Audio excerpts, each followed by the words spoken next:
Okay, here our goal is to talk about controlling blood pressure.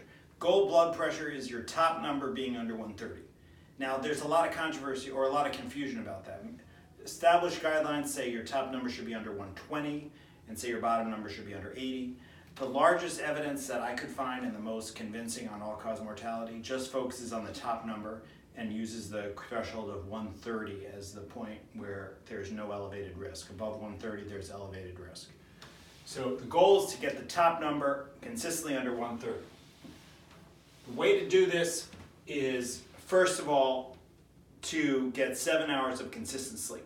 If you are sleep deprived, your body has cortisol coursing through your bloodstream, telling you basically, priming you for fight or flight response, and you're going to have chronically elevated blood pressure. So you need to get 7 hours of sleep consistently every night. Having a healthy body weight is extremely important and also will improve your blood pressure. Exercising. So the recommendations for exercise are 2 sessions of strength training per week, and then 150 minutes of aerobic exercise at moderate intensity or 75 minutes of aerobic exercise at vigorous intensity. Diet. So dietary factors are multifactorial. There are a bunch of things that diet does to help with blood pressure. Fruits and vegetables are probably the single greatest contributor to having a normal blood pressure.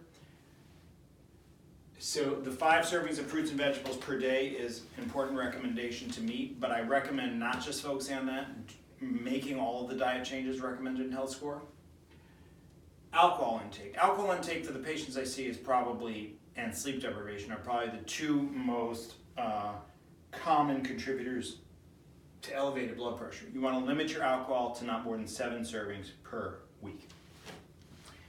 Now, one way of further optimizing blood pressure, once you've got all these factors and perhaps your blood pressure remains elevated, download the app MyFitnessPal.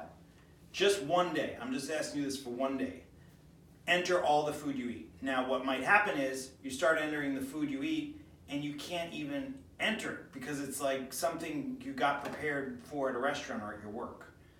There are 2 reasons to stop eating foods based on what you do on MyFitnessPal. One is you enter the food and it ends up being high in salt. One is you can't even figure out how much salt is in it because it's prepared. Those are 2 reasons to not eat that food.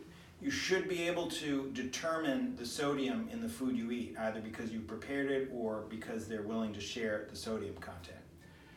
So I'm asking you just to take one day of entering the food you eat in MyFitnessPal, and if it totals more than 1,400 milligrams and your blood pressure's top number is over 130, I recommend you eliminate those foods. So I did this a couple of years ago.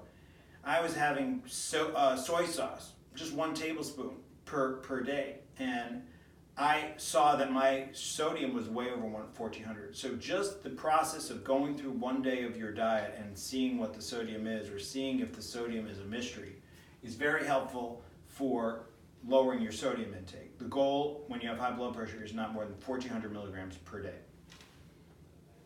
That's all I got. So there's lifestyle factors, including sleep, healthy weight, diet, exercise, and limiting alcohol intake, and then tracking your sodium for a day and eliminating high sodium foods or foods that have secret amounts of sodium. Thank you very much.